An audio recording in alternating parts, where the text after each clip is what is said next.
Desde Cartagena, Colombia, sus amigos de la Iglesia Cristiana, la Santa Unción, donde la santidad conviene a la casa del Señor, le invitamos a escuchar esta enseñanza y oramos a Dios para que sean transformados los corazones y preparados para este último gran llamado al arrepentimiento. Pedimos a Dios que les hable con este mensaje y se acerquen más a Él por medio de nuestro Señor y Salvador, Jesucristo. Here for the first time revealing the vortices created by huge waves. Bien, Isaías capítulo 7, hermanos. Amén, amén todos, hermanos. Gloria a Dios. Bien, dice así esta hermosa palabra, hermanos. Por lo tanto, el Señor mismo os dará señal. He aquí que la Virgen concebirá y dará a luz un hijo y llamará su nombre. ¿Cómo se llamará este hijo? Emmanuel, que significa, hermanos, Dios con nosotros, o significa Dios está con nosotros. ¿Cuántos creen que Dios está con nosotros, hermanos? Apláudale al Señor que Él vive. Bien, gloria a Dios. Bien, yo creo que, hermanos, este pasaje se nos es muy familiar para estos tiempos. Hoy voy a hablar un mensaje muy bonito de Navidad, hermanos. En el libro del profeta Isaías encontramos muchas profecías, hermanos, acerca del castigo de Israel. Pero también hay muchas profecías acerca de el consuelo de Dios y la promesa de libertad de Dios para su pueblo. ¿Cuántos tienen promesas de Dios aquí, hermanos? Gloria a Dios. Hermanos, y en los días que se dijo esta profecía, la nación de Israel estaba dividida, dividida en dos. Estaba dividida en el reino del norte con las 10 tribus. A esta nación, digámoslo así, se le llamaba Israel o Efraín. Y estaba la región del sur, que se le llamaba también la casa de Judá, la casa de David o Judá. Los reyes que estaban en cada una de estas regiones, el rey del norte era Peca y el rey del sur era Acaz.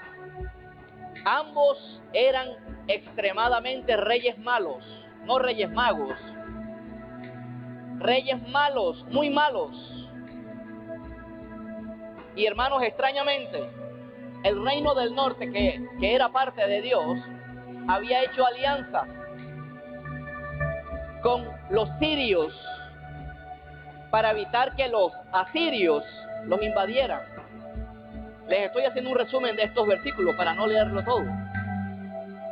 Y esa alianza también sirvió, o iba a servir, para atacar al reino del sur, a Jerusalén, y quitarle el botín, los tesoros.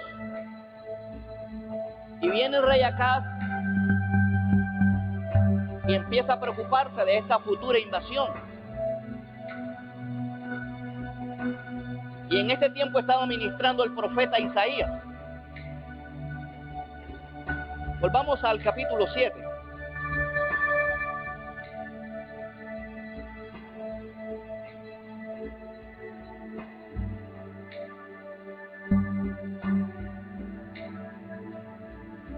Miren, con todo lo malo que se había portado el rey Acaz, yo creo que es una figura también de nosotros. Con todo lo mal que se había portado el rey Acaz, y Dios le da una promesa gratis. Dígale al hermano, Dios te ama. A pesar de lo que eres, dígale, hermano, Dios te ama. Dios le había expresado una amabilidad inmerecida, una gracia inmerecida al rey Acaz. Entonces miren lo que hace Dios. A veces uno, hermano, cuando está en problemas pide señales, ¿verdad? Señor, ayúdame. Muéstrame algo, Señor. Dime si Él va a ser mi futuro esposo o esposa. Y viene Dios y le dice a través del profeta Isaías, le dice al rey Acaz, miren, Dios le cede el turno. Dios le dice, pídeme una señal. Pídeme una señal. En el verso 11, pide para ti señal de Jehová tu Dios, demandándola ya sea de abajo o en lo profundo o de arriba en lo alto. Y respondió Acaz, no pediré y no tentaré a Jehová. Dijo entonces Isaías, oíd casa de David, oíd iglesia cristiana la santa unción, oíd los que hoy nos acompañan por primera vez. Os es poco molestar a los hombres, sino que también lo seáis a mi Dios. Por tanto, aquí viene la señal, hermanos. El Señor mismo os dará una señal. He aquí una virgen concebirá y dará a luz un hijo y llamará su nombre Emmanuel. Hay otras cosas que tienen que ver con el contexto del pasaje que no lo voy a decir. Quiero centrarme el mensaje en esto. Todavía creo que le voy a poner al mensaje así, se va a llamar Emmanuel, Dios con nosotros. Emmanuel. Me llama la atención que es una frase muy simple, muy simple. La señal era una virgen concebirá y dará luz. La palabra virgen no tiene nada que ver con el español, pero profundamente hay una aplicación. La palabra virgen en el hebreo es alma. Podemos decir alma. ¿Qué es lo que Dios quiere con las almas? Que conciban y den a luz. Yo no escuché nada. Las dos cosas van de la mano, hermano. Concebir es placentero, pero dar a luz es doloroso. El apóstol Pablo le escribía a los Gálatas. Pablo le decía a los de Galacia que sufría dolores de parto hasta que Cristo fuese formado en vosotros. Hermanos, hay este sufrimiento en la iglesia, en este lugar. Sufro dolores de parto. Y sé que mucha gente sufre dolores de parto con tal de ver a Cristo formado en vuestros corazones, hermanos. El evangelio no es sentimentalismo. Dios tiene sentimientos, pero Dios no es sentimentalista. Yo no escuché nada. Y muchos en la iglesia se han quedado en la concepción. Hermanos, y concebir, hermanos, es placentero. Y no se sonroje los casados aquí. Estoy hablando con gente adulta y gente madura. Concebir es placentero. Y mucha gente, hermanos, tristemente se quedan en la concepción con Jesús. Se quedan en lo placentero del evangelio. Y el evangelio, hermano, es más que eso. Porque algunos pueden pensar que el evangelio es congregarse. Algunos pueden pensar que el evangelio solamente es hacer el discipulado o hacer otras cosas en la iglesia. Es más que eso. Dice el apóstol Pablo que el evangelio es poder de Dios para salvación a todo aquel que cree. ¿Cuántos le aplauden al Señor?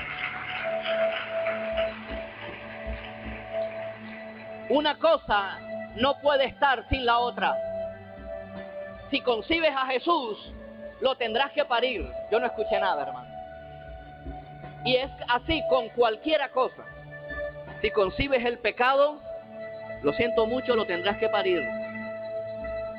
Parir, no cesárea. Y parir duele. Ahora, de la concepción al alumbramiento hay 9 meses. En pocas palabras, Dios quiere realmente que tú reproduzcas a Jesús. Este es el mensaje de Navidad para hoy. ¿Cuántos Dios les empezó a hablar, hermano? Realmente Dios quiere que tú reproduzcas a Jesús. La Navidad no es villancicos. La Navidad no es tu taina, ¿cuál es la vaina? La Navidad no es buñuelos. La Navidad no es ese gordo diabólico barrigón. Y a muchos niños los engañan Pídele a Papá Noel, a Santa Claus, es lo mismo. Cualquiera que le pida es Dios, eso es lo mismo. ¿Por qué? Porque hay que llevar a los niños poco a poco para que sepan quién es Dios. Primero empezamos con Papá Noel. Eso no era la historia bíblica, hermano. Desde el principio, la nación de Israel tenía que enseñarle a los hijos los mandamientos. Enséñale a tus hijos los mandamientos desde pequeño. Enséñale a orar y no le enseñes a orar con el ángel de la guarda. Porque a los ángeles no se les pide, se les reza, no se le adora, no se le alaba. Aleluya. Ese es el mensaje de Navidad que te vengo a traer. Emmanuel, Dios con nosotros. Hay mucho sentimentalismo en la iglesia en estos tiempos. La gente se llena de proyectos, de propuestas. El año que viene sí. El año que viene sí me convierto, sí me consagro, sí empiezo el discipulado. ¿Y por qué no empiezas ya? Los tiempos se están acortando y la segunda venida de Cristo está más cerca de lo que tú estás pensando. ¿Cuántos le aplauden al Señor, hermano?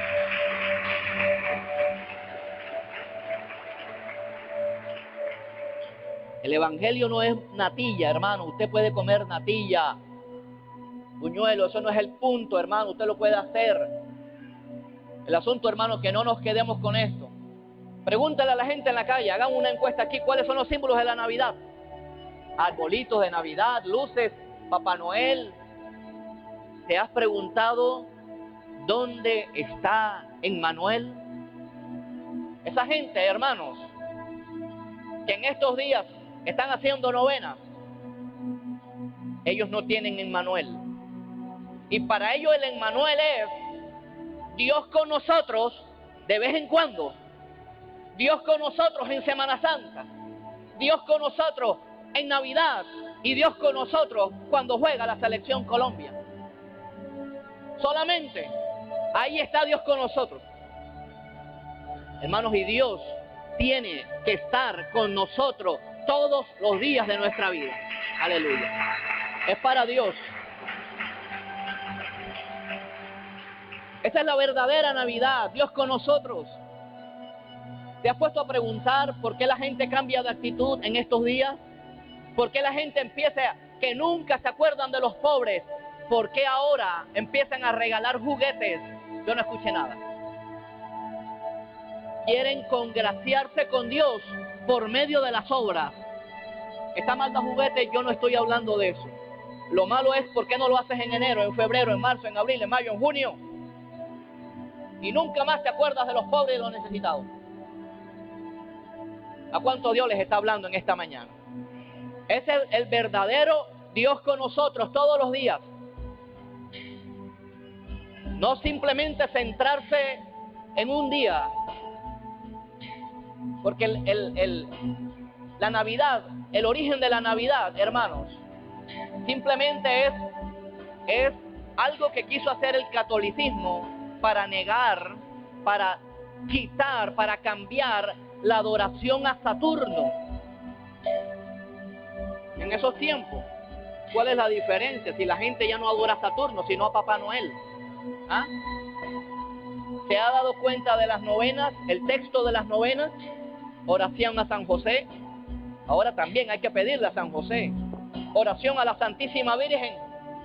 ¿Por qué si se le pide a ellos, por qué no le pides a Moisés? Entonces sería lógico que le pidiéramos a Moisés. Pidámosle a Adán o pidámosle a Abraham. Yo no escuché nada. ¿Cuál es la diferencia? Hermanos, el cielo no creas que te va a sacar una banderita blanca de paz en Navidad. Lo único que le hace derramar una lágrima a Dios no es que pongas un muñeco en el pesebre, es que te arrepientas, porque hay alegría en el cielo por un pecador que se arrepiente. Aleluya. Esa es la verdadera Navidad. Emmanuel, Dios está con nosotros. No es Dios va a estar con nosotros o estará con nosotros, o Dios estuvo con nosotros. ¿Tú no te das cuenta que hay muchos cristianos así? Su Emmanuel es de vez en cuando. Su Emmanuel es el año entrante. Y no te bautizas, no te consagras, Dios quiere un verdadero Emmanuel en tu vida, permanente. Dios con nosotros, Dios de todos los días y no Dios de vez en cuando. Si no, por lo demás, eres una persona religiosa. Eres una persona que está acostumbrada a los parámetros de la religiosidad en la iglesia, aun cuando te hayas bautizado. Y la gente en estos días empiezan a consagrarse más a Dios. Se llenan más las iglesias, igual que en Semana Santa. ¿Ustedes creen que eso le arranca una lágrima a Dios? Hermanos, el tiempo en el cielo todavía sigue. El arrepentimiento todavía está disponible. Los tiempos finales se están acercando. Y cuanto más se acercan los tiempos finales, hermano, es un llamado a la propia iglesia de vivir una vida consagrada, arrepentida, alejadas de los ídolos y consagradas al único Dios verdadero. Esa es la verdadera Navidad. ¿A cuánto les está gustando este mensaje de villancicos, hermano? Esa es la verdadera Navidad. Navidad no es villancicos y sigo pecando. No son buñuelos y sigo idolatrando. Presten la atención a la gente que hace novenas. El 24 celebran con todo. Al punto de la borrachera. Al punto de la borrachera, hermanos. Eso no es Emmanuel. Eso no es Emmanuel. Ese día todavía en el cielo está clamando por santidad. Y más todavía. Y es increíble. Una fiesta supuestamente cristiana. Y escúchele el mensaje a los noticieros. Nunca mencionan a Jesús. Es un tiempo de alegría. Es un tiempo de encontrarse con uno mismo. Filosofías huecas, se llama eso. Humanismo. Es un tiempo de paz, pero nunca mencionan a Jesús. Eso es una Navidad humanista, hermano. ¿Cuál fue la Navidad los 300 primeros años de la iglesia primitiva? ¿Sabes cuál era la Navidad? Arrepentimiento. ¿Sabes cuál era la Navidad? Vamos a hacer evangelismo. ¿Sabes cuál era la Navidad? Vamos a hacer vigilia. Eso era la Navidad.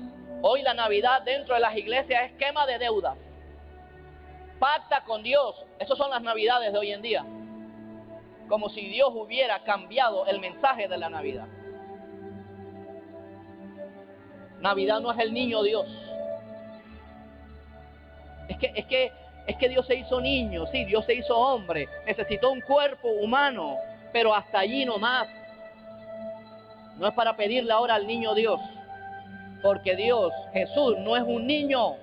Jesús murió, Él creció, fue adolescente, creció hasta los 30 años, 33 años murió, subió al cielo, resucitó, ascendió a los cielos, y ahora no hay un niño, sino un hombre intercediendo para siempre por nosotros. ¿Cuántos le aplauden al Señor? Dios mismo.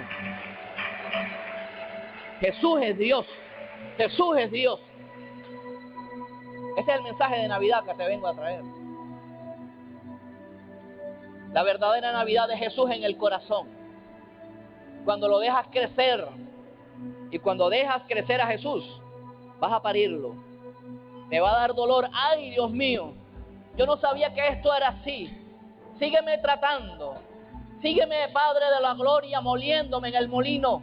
Yo quiero que sea forjado hasta la estatura de Cristo. Porque Cristo en el corazón duele, ¿oyó? Porque cuando Cristo entra a tu vida, Cristo empieza a desalojar lo que no le sirva. Lo que no le sirve. Y eso lo hace a través del Espíritu Santo de Dios. O es el Espíritu Santo o eres tú. Una de las dos. Los dos no se pueden, hermanos. No es un poquito tú y un poquito el Espíritu Santo de Dios. Entonces, esto me habla de que la verdadera Navidad implica, hermanos, un profundo cambio de vida. No una vez al año. No me compongo ahorita para después otra vez eschapetarme. Eso no es la Navidad. La Navidad implica una profunda reforma en el corazón. Esa es la verdadera Navidad. La verdadera Navidad es tener al agua viva. Y si el agua se sale, es porque el pozo está roto.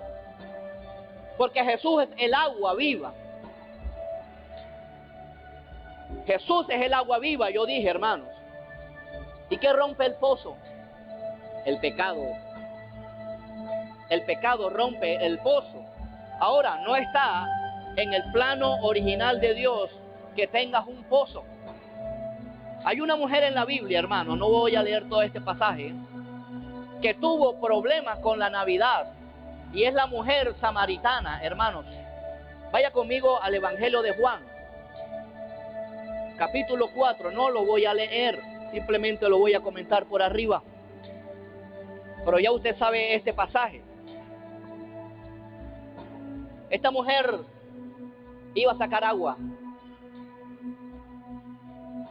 Tenía un pozo.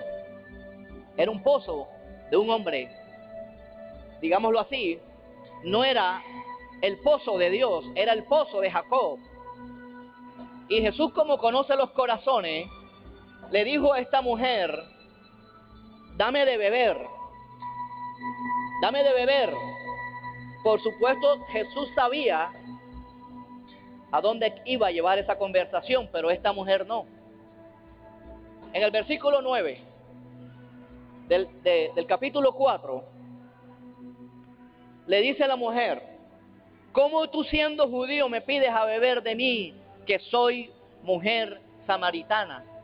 Es lo mismo que el Señor te está pidiendo, dame de beber. Y es lo mismo que la iglesia debe decirle al Señor, ¿cómo tú siendo 3 veces santo me pides a mí que te dé de beber? ¿Sabes? Si hay alguien aquí que le hace esa pregunta al Señor, no conoce el don de Dios. En el versículo 10, Jesús le responde, si conocieras el don de Dios es Cristo mismo, la misericordia pura de Dios. Si conocieras el don de Dios, ¿y quién es el que te dice, dame de beber? Tú le pedirías a Él y Él te daría agua viva. ¿Cuántos nunca quisieran tener sed? A veces uno está acostado, hombre, de la pereza uno no va a buscar agua. ¿Sí o no? Mejor me duermo con sed. Porque es que en el fondo de uno no quiere tomar agua. Uno tiene que tomar agua por salud, por tantas cosas, ¿verdad? Si no se puede morir rápido. El asunto es que esta mujer, todos los días, y quizá pueda parecerse esta mujer a varios aquí, todos los días, tenía que buscar agua, varias veces al día, me imagino. Y le dice Jesús de una manera preciosa, si conocieras el don de Dios, hay que conocer a Jesús. Si conocieras el don de Dios, ¿y quién es el que te dice, dame de beber? Tú le pedirías y Él te daría agua viva. Y le dice la mujer, Señor, no tienes con qué sacarla, y el pozo es hondo. Jesús no le estaba hablando de pozo, hermano. Jesús le estaba hablando de agua. ¿Sabes por qué? Porque Jesús es la fuente de vida, es la fuente que salta para la vida eterna, hermano. Aleluya. Qué tremendo. No es pozo, es una fuente. Él vuelve y lo dice más adelante, hermanos. Por eso que hay cristianos así. Tienen que estarle sacando plata con el pacto en dinero. Y así los tienen cada año, quema de deuda. Y los tienen a la expectativa. ¿Por qué? Porque les están enseñando a beber del pozo. Y el pozo simboliza las aguas estancadas, hermanos. Puede que la hayas echado ayer, se terminará estancando. Dios es una fuente del interior de los que creen en mí, brotarán una fuente de agua de agua viva para la vida eterna. Jesús es la fuente, dígale al hermano, Jesús es la fuente. Dígale al hermano, Jesús no es un pozo, Jesús es la fuente.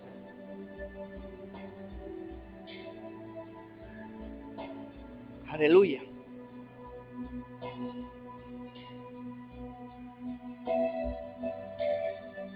Mira lo que dice la mujer en el verso 12. ¿Acaso por no conocer a Jesús. Mira lo que termina diciendo la iglesia. ¿Acaso tú eres mayor que nuestro padre Jacob? ¿Acaso tú eres mayor que el apóstol ese que está de turno hoy en día escribiendo libros apóstatas? ¿No es lo mismo? Es lo mismo, mi hermano. Nadie es mayor que Jesús. Jesús es el primogénito de la creación. Él es el que tiene la preeminencia. Él no es creado, Él es eterno, porque Jesús es Dios, hermanos. Él es el que tiene la preeminencia. ¿Acaso eres tú mayor que nuestro padre Jacob, que nos dio este pozo, apelando a la tradición, del cual bebieron él, sus hijos y sus ganados? Respondió Jesús. Jesús sabía lo que le decía, pero esta mujer no sabía. Cualquiera que bebiere de esta agua, cualquiera que bebiere del agua del pozo, va a volver a tener sed. ¿Cuál es el pozo hoy en día? Hay un sinnúmero de pozos. ¿Sabes cuál es son los pozos hoy en día? Hoy en día, los devocionales escritos por hombres. A mí nunca me ha gustado eso. Son pozos, porque tienes que estar pendiente cuál es la cita, el versículo del día. Yo no escuché nada. Si no, nunca agarras la Biblia. ¿Cuál es el pozo? El pozo de la prosperidad. Eso tiene borracho a la gente. El pozo de los pactos en dinero. El pozo del sexo ilícito. Eso le da sed a la gente, de la droga. Eso le vuelve a dar sed a la gente. Como llenan esas cosas, con esas cosas, llenan su corazón, entonces vuelven a tener sed. Entonces ya se aburren de ese novio y dicen, no, él no es, sino el otro que viene más adelante. Y la persona cae en lo mismo, y cae en lo mismo, y nunca se sacia, hermanos, porque están bebiendo del pozo y no están bebiendo de Jesús. Ese es Emmanuel. Ese es el verdadero Emmanuel, Dios con nosotros. Hermanos, de verdad, si tú amas la palabra, si tú la amas, allí vas a encontrar una fuente permanente de agua. Eso es lo otro, reemplazar la palabra con todas estas cosas, con filosofías huecas, con libros de interpretación de sueños que son diabólicos. Esos son pozos que no retienen agua. El pensamiento positivo, la declaración positiva son pozos. Y vas a volver a tener sed. Y los engañan, lo tienen así, lo tienen permanente, engañados. Juan, Evangelio de Juan. Cualquiera que bebiere de esta agua volverá a tener sed.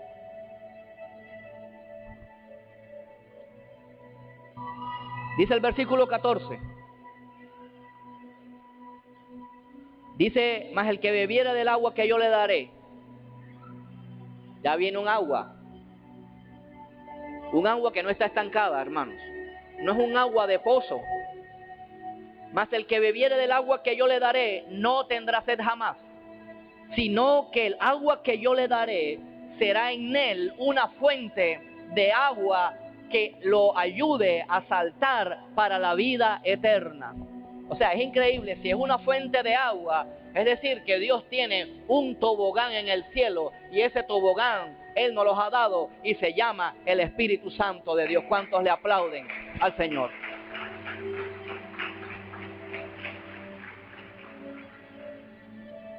Y viene la mujer acercándose, y le dice, dame de esa agua. ¿Cuántos le dicen al Señor, dame de esa agua, hermanos? Dame de esa agua para que yo no tenga sed, ni venga aquí a sacarla. Hermanos, Dios todavía tiene disponible el agua de vida. ¿Sabes cuál es el agua de vida? Jesús mismo. ¿Sabes cuál es el agua de vida? La palabra. La palabra, porque Jesús es la palabra. Jesús es el verbo hecho carne. Y Dios, hermanos, no te va a dar el agua de vida si primero no te trata el tema del pecado. Yo no escuché nada. ¿Qué fue lo que le dijo a la mujer? La mujer, yo tengo sed, dame de esa agua. Jesús no le dijo que no enseguida, pero le dice, llama a tu marido. Llama a tu marido. Había tenido 5 maridos la mujer. 5. Y tenía otro. Iban por 6. Iba por otro 7. Ella le había puesto el ojo a Jesús. Se lo digo en serio. ¿Por qué le dijo que no a Jesús? ¿Por qué si de pronto ella pensaba, soltero, simpático, con sed? Había tenido 6 y iba por el 7º porque le dijo, no tengo marido. ¿Sabes quiénes eran estos 7 ídolos de esta mujer samaritana? Devuélvase conmigo, hermano, a Segunda de Reyes, capítulo 17. Esto lo había dicho unos jueves atrás, pero hoy quiero que quede grabado porque ese día quedó mal grabado. Segunda de Reyes, aquí está el origen de los samaritanos, hermanos. Los samaritanos es una especie de mezcla. A Dios no le gustan las mezclas.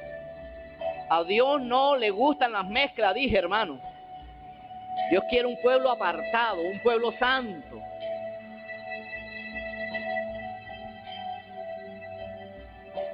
Aquí está la historia de los samaritanos. Segunda de Reyes, capítulo 17, verso 24. Y trajo el rey de Asiria gente de Babilonia. Miren quiénes empezaron a conformar a los de Samaria. Gente de Babilonia, 1. Gente de Cuta, 2. Aba, 3.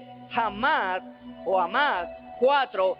Y Sefarbaín, 5.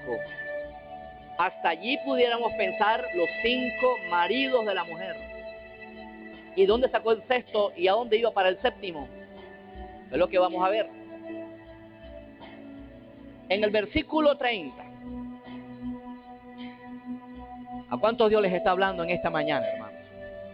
En el versículo 30. Aquí están las 5 naciones y cada una se hizo un dios. Aquí vienen los dioses de la samaritana, hermanos. Y quizá puedan ser los dioses de algunos aquí en este lugar.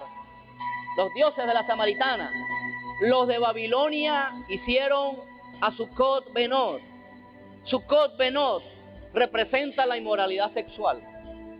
Con razón Jesús le dice, llama a tu marido.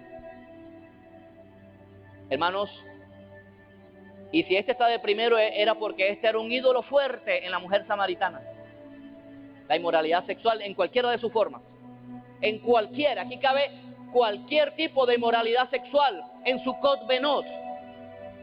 Sucot Benoth es la inmoralidad sexual por los ojos, por los oídos, por los labios, porque quizás te gustan los chistes rojos.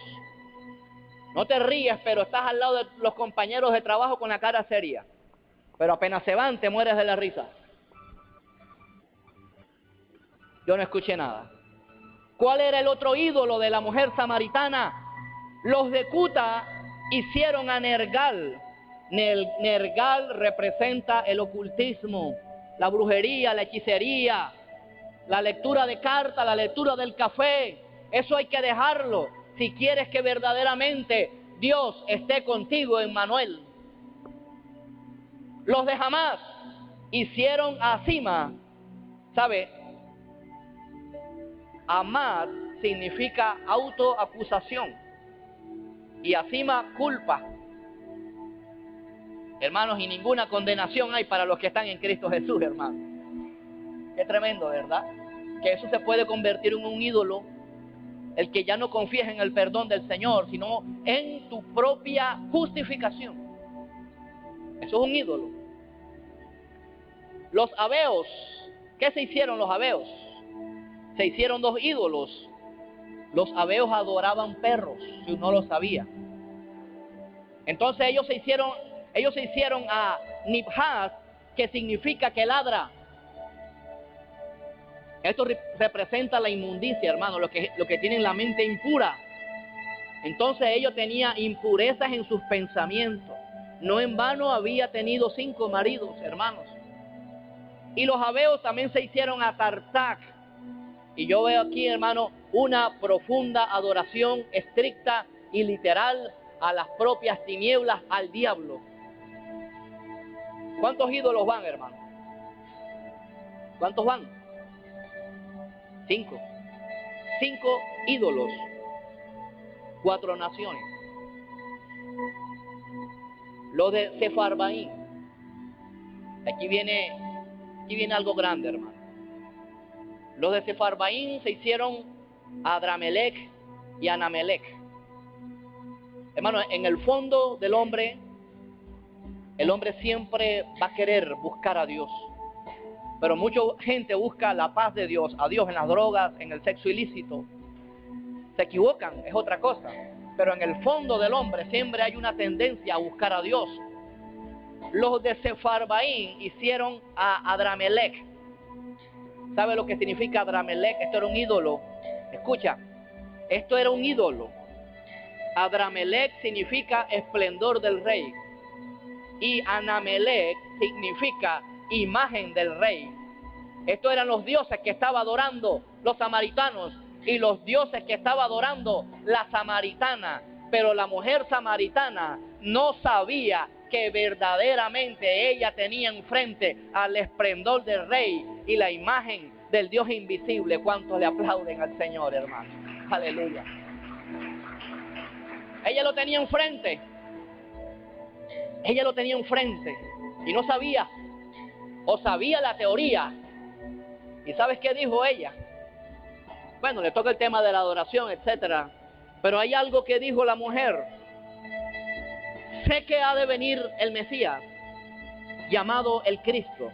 Escucha, sabía que iba a venir el Mesías, el llamado Cristo, y no había cambiado de vida. Yo no escuché nada. ¿No se parece esto mucho a la iglesia? Saben que Jesús viene pronto por segunda vez y no han dejado a sus maridos, a sus ídolos. Eso es lo que está pasando en la iglesia. No están dejando la inmoralidad sexual. No están dejando el relajo en el evangelio, el relajo en la alabanza, la predicación floja que hoy están haciendo. Es lo mismo, hermanos. Yo sé que Cristo viene. El rapto de la iglesia está cerca y no cambias de vida. Y tú crees que esto es un juego y no te consagras a Dios. Aquí hay gente que a Dios le ha dado dones y talentos de una manera poderosa y no lo están poniendo a la disposición del reino de Dios. Así anda la gente. Yo sé que Jesús viene y no cambian de vida, hermano. Jeremías capítulo 2, hermanos. Jeremías capítulo 2. Digamos así, esta es la conversación ampliada que tuvo Jesús con la samaritana. Si usted le da un clic allí en Juan 4, se le va a abrir una ventana más grande. Esta es la conversación ampliada que Jesús tuvo con la samaritana. Esto es la aplicación al mensaje, hermano. No piense que esto es así literalmente, no. Jeremías capítulo 2, dígame un fuerte amén, hermanos. Vino a mí palabra de Jehová diciendo, anda, mira la misión de Jeremías, anda y clama a los oídos de la iglesia, la santa unción de Jerusalén, diciendo, así dice Jehová, me he acordado de ti. Dígale al hermano, Dios se ha acordado de ti, de la fidelidad de tu juventud. Hermano, esto me está hablando del primer amor. ¿Tú te acuerdas cuando te convertiste? ¿Te acuerdas de la fidelidad de tu juventud? Yo no escuché nada. Estoy hablando con el amor de tu vida, con Dios. ¿Te acuerdas que siempre querías estar en la iglesia? ¿Te acuerdas de esa fidelidad de la juventud, esa que tuviste? ¿Te acuerdas que no esperabas a que se abriera la iglesia cuando yo estabas ahí antes? ¿Te acuerdas? ¿Te acuerdas de esa fidelidad? Es lo que el Señor te está diciendo. ¿Te acuerdas cuando te empezaste a convertir que apenas orabas empezabas a derramar lágrimas. ¿Te acuerdas de eso? No, es que ya crecí, ya los tiempos han cambiado. Para con Dios no, porque para Dios dejar el primer amor es un pecado, hermano. Es un pecado dejar el primer amor. ¿Te acuerdas de la fidelidad? Me he acordado de la fidelidad de tu juventud, del amor, de tu desposorio. ¿Sabes lo que es estar desposada, verdad? Desposarse es estar comprometida. O sea, ya dejó el amor de noviecito y ahora pasó al compromiso. Es lo que quizás Dios les está hablando a la iglesia en hoy. Dios quiere hoy renovar los votos. Dios quiere renovar los votos, hermanos, hoy, del amor de tu desposorio. ¿Cómo andabas cuando estabas comprometido con Dios? Andabas en pos de mí en el desierto. No tenías trabajo y buscabas a Dios. No tenías novia, estabas seco y buscabas a Dios. Ahora lo tienes todo y no me buscas, te dice el Señor. Dios se acuerda de eso. Cuando no tenías trabajo, me buscabas en el desierto. Cuando no tenías hijos, me buscabas. Ahora te he dado hijos, te he dado esposo y ahora no vienes a la iglesia. Yo no escuché nada. ¿Tú crees que a Dios no le duele esa situación? ¿Tú crees que a Dios no le duele esa indiferencia? Cuando andabas en pos de mí en el desierto. ¿Sabes lo que es un desierto, verdad? No hay nada, hay sed. De noche hay escorpiones y de día serpientes, o lo contrario, no importa, o ambos de noche. De noche hay en el desierto fríos extremos. Para eso está la nube de Jehová. Y de día calores extremos. La columna de fuego. Y para eso está la nube de Jehová para el día. Vamos a volvernos a Dios, hermanos. Mira lo que Dios le dice a la gente hoy, a la iglesia hoy. Santo, apartado, Dios mío. Apartado era Israel a Jehová, primicia de los nuevos frutos. Todos los que lo devoraban eran culpables. Mal venía sobre ellos, dice Jehová. ¿De qué nos está hablando aquí? De dos cosas. De protección, porque era un santo, un apartado para Dios. Y todo el que tocaba a Israel, estaban tocando a Dios. ¿Quieres pegar un grito de ayuda, de auxilio? Cuando tú te has olvidado de Dios. Dios no funciona así. Solamente Dios está para el que habita al abrigo del Altísimo y para aquel que lo busca de corazón. Entonces, ¿quieres, después que Dios se te ha revelado, caminar con Dios, apartarte de Dios y después, Dios ayúdame, y no quiere dejar los ídolos? Oíd palabra de Jehová, casa de Jacob, y todas las familias de la casa de Israel. Así dijo Jehová: ¿qué maldad hallaron en mí vuestros padres? ¿Qué maldad has hallado en Dios para que le abandones, hermano? ¿Qué maldad? ¿Qué malo te ha hecho Dios para que le des una patada y no te acuerdes más de Él? Solamente te acuerdas de Él los domingos. Voy a visitar a Dios para hacerle un favor a Dios, como hacen los argentinos. Vienen a la iglesia es para hacerle un favor a Dios. Esto es un ejemplo, hermanos. ¿Qué maldad has hallado en Dios? ¿Qué maldad hallaron en mí vuestros padres, que se alejaron de mí y se fueron tras la vanidad? ¿No está la iglesia hoy así en día? Yéndose detrás de vanidad, y todo el que se va detrás de una vanidad se vuelve vano como esa vanidad. Lo he dicho innumerablemente. El fútbol se ha convertido hoy en día en una vanidad en la iglesia.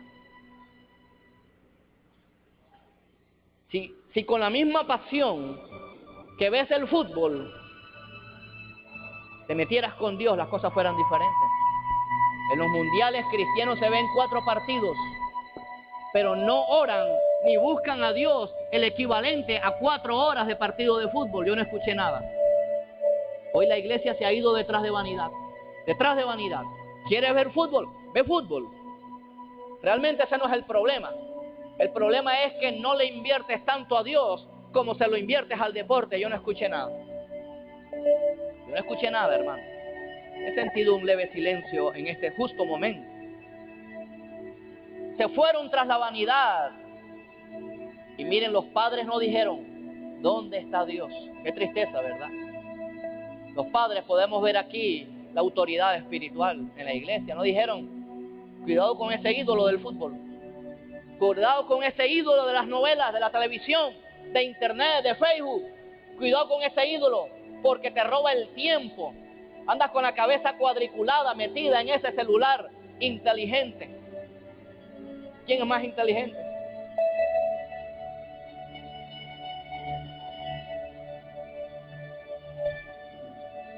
¿Dónde está Jehová, que nos hizo subir de la tierra de Egipto? ¿Dónde está? Y no lo buscas. Y nos condujo por el desierto. Nunca preguntaron nada, nunca. Todo lo quieren resolver con pacto en dinero, pacto. Versículo 8. No solamente a los padres, sino que también miren esta clase de gente que nunca hicieron nada por la iglesia, por la nación de Israel, por lo que está pasando hoy en día. Los sacerdotes no dijeron, ¿dónde está Jehová? ¿Sabes quiénes pueden representar los sacerdotes? Los pastores. ¿Será posible que hoy pastores le digan a la iglesia, ¿dónde está Jehová? ¿Sabes que realmente eso es lo que está pasando? ¿Saben por qué los sacerdotes no dijeron, ¿dónde está Jehová? Porque ¿cómo tú puedes conocer a Dios de una manera directa? Te pregunto. A través de la palabra. Es decir, pastores que han dejado la palabra desde el altar. Y hoy la iglesia está predicando, son filosofía, psicología, ciencia, que no es de Dios. ¿Dónde está Dios? Porque han dejado la palabra. La han dejado. Hoy la iglesia ha dejado la palabra. Hoy es el pensamiento positivo. Decláralo, confiésalo, es tuyo. Yo no escuché nada, iglesia. Por eso es que terminan diciendo, ¿dónde está Dios? Porque realmente si tú quieres conocer a Dios, necesitas conocer a Jesús. Mire por dónde vamos en Emmanuel. Mire por dónde vamos en este mensaje de Navidad. Porque dice Jesús, el que me ha visto a mí, ha visto al Padre. Hermanos, y si necesitas, y si quieres conocer a Jesús, necesitas volverte hambriento de la santa palabra de Dios. ¿Cuántos le aplauden al Señor, hermano?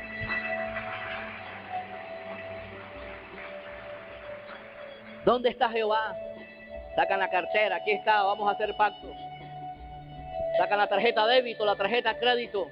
¿Cuándo es la quema de deudas en la iglesia? El año que viene, a la misma hora, a la misma fecha y por el mismo canal.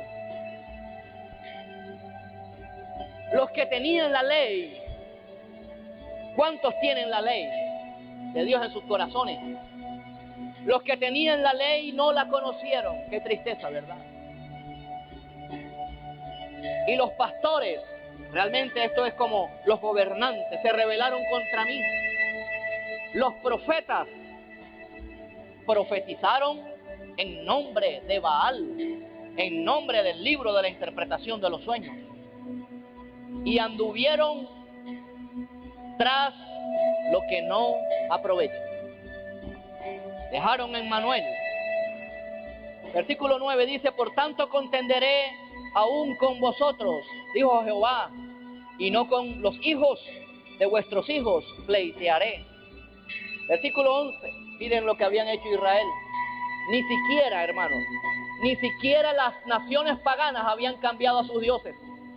Pero la nación de Israel dijo, vamos a cambiar de Dios.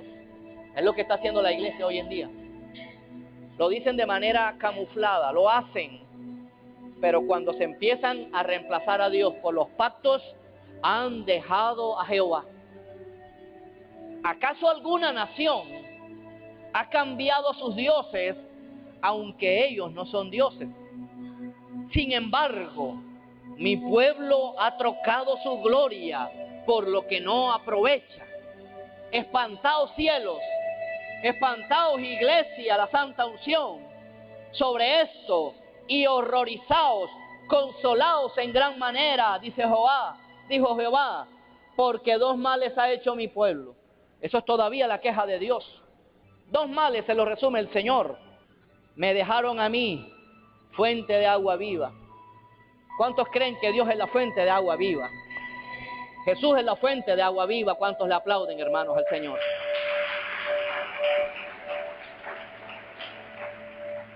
Es lo mismo que Jesús le dijo a la samaritana.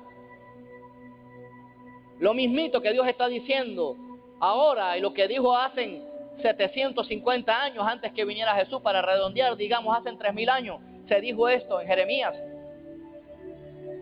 Me dejaron a mí fuente de agua viva. Hoy la iglesia ha dejado a Dios. Hoy la iglesia ya no tiene Emmanuel. Hoy la iglesia anda detrás de la locura de la Navidad, del espíritu de Navidad, y se ponen el gorrito rojo de Papá Noel. Qué tiernos son la iglesia hoy en día, qué tiernos. Me sacan una lágrima, me dan ganas de llorar. Son muy tiernos. Ya se ríen como Papá Noel, ¡ho, ho, ho! Así como Nelly, como Juan Carlos.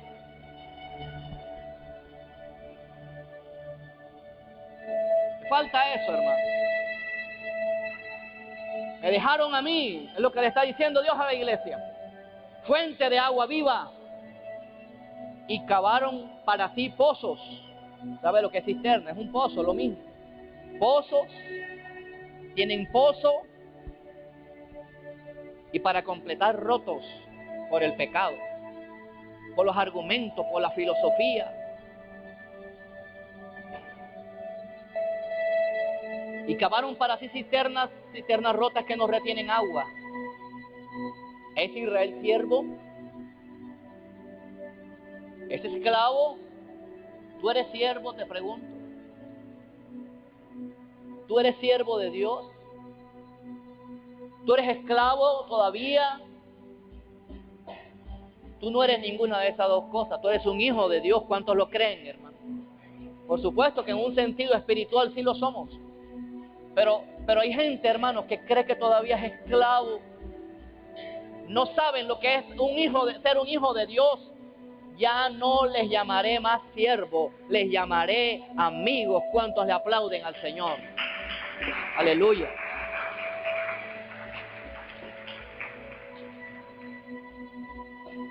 Verso 17. No busques el mal, no busques las calenturas en las sábanas. ¿No te acarreó esto el haber dejado a Jehová tu Dios? Hermanos, puede venir aflicción por la desobediencia, pero también puede venir aflicción por la obediencia. Yo no escuché nada. Pero aplicado aquí, las aflicciones vienen por la desobediencia, por dejar a Dios, por dejar a su palabra. Cada vez que deja su palabra, cisternas rotas, mi amigo y mi hermana. Cisternas rotas que no retienen agua. Es decir, Dios te quiere dar agua, pero también asegúrate que tu vida no sea una cisterna rota por el pecado. El pecado te hace romper el agua, la cisterna. Y cuando eches el agua de la palabra, Señor, el pozo es hondo y se fue el agua. ¿Por qué? Porque el diablo siempre anda buscando a ese tipo de gente para quitarle, para arrebatarle lo que ha sido sembrado en el corazón por descuidos espirituales. Cisternas rotas. Versículo 17, ¿no te acarreó esto por el haber dejado a Jehová tu Dios cuando te conducía por el camino? Ahora pues, ¿qué tienes tú en el camino de Egipto? Vuélvete de Egipto. Deja Egipto, hermano, deja Egipto, para que bebas agua del Nilo. ¿Y qué tienes tú en el camino de Asiria? Esto representa la idolatría, el ocultismo. Para que bebas agua del Éufrates. Tu maldad te castigará. Tu indiferencia con Dios te castigará. y tus rebeldías te condenarán. Saben pues, y ve cuán malo y amargo es el haber dejado tú a Jehová tu Dios y faltar mi temor en ti, dice el Señor, Jehová de los ejércitos, porque desde muy atrás, en otras versiones dice, desde muy niño, rompiste el yugo. Gente que no quiere a Dios, gente que no quiere las cadenas de Dios, y las cadenas de Dios te atraen con cuerdas de amor. Y rompiste tu yugo y tus ataduras y dijiste, no serviré. Con todo eso, sobre todo que hollado alto la idolatría hoy en día, y debajo de todo árbol de Navidad frondoso, te echaba como ramera. Te planté como vid escogida y simiente verdadera toda ella. ¿Cómo pues te me has vuelto sarmiento de vid extraña? Aunque te laves con lejía y amontones jabón sobre ti, la mancha de tu pecado permanecerá aún delante de mí, dijo Jehová el Señor. Hermanos, palabras más, palabras menos. Dios quiere ser un Emmanuel en tu vida, hermano. Dios quiere, hermanos, estar contigo siempre, hoy, pero que nuestra vida, hermanos, refleje que Dios está con nosotros. ¿Cuántos le aplauden al Señor, hermanos? Vamos a orar. Los que quieran encontrarse hoy en esta mañana con Emmanuel, vamos a encontrarnos. Esto solamente procede por el arrepentimiento, hermanos. Vamos a orar y quiero pedirte que te acerques acá, aquí adelante, hermanos.